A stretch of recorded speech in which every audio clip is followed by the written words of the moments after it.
Let me tell you what's wrong with business leaders, managers, and HR professionals. It's all about me, me, me, me, me, me, me.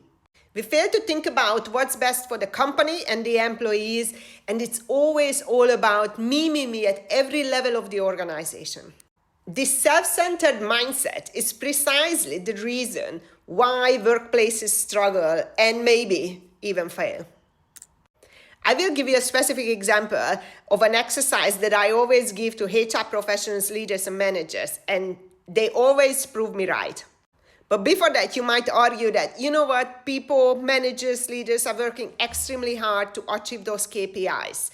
That's true, but that's all self-serving. It's for them to stay employed, and there is nothing wrong with it.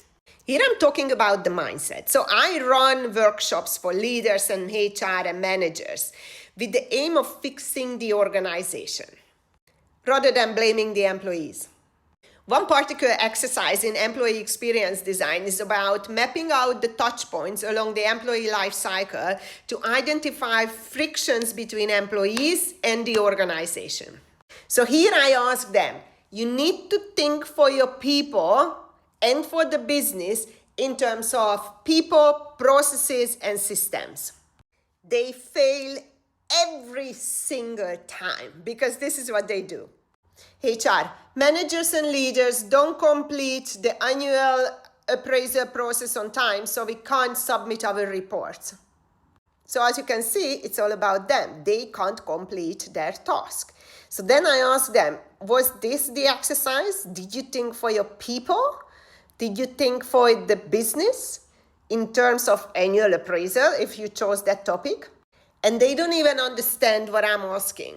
So then I go into conversation. I'm like, does this process manage performance? So that's for the business. Does this process work for the employees? What are their experiences with this process? And within that, you can identify 50 touch points, frictions.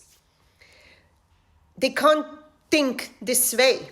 Because the first thing we should ask for the business when it comes to annual appraisal, but anything really, does it make sense for the business for me to conduct this annual saga?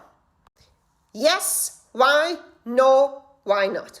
Does it make sense for the employees to conduct this annual saga? Yes, why? No, why not? But here is the thing, we cannot come up with the answer. We need data.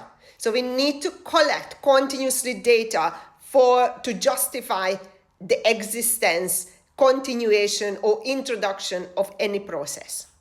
But we don't have that. We only think about ourselves and how we feel about this particular process. Nobody cares about our opinion.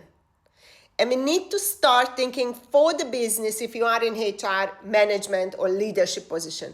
For the business and for the employees, because all of us are there for these two things, nothing else. We are not there for ourselves.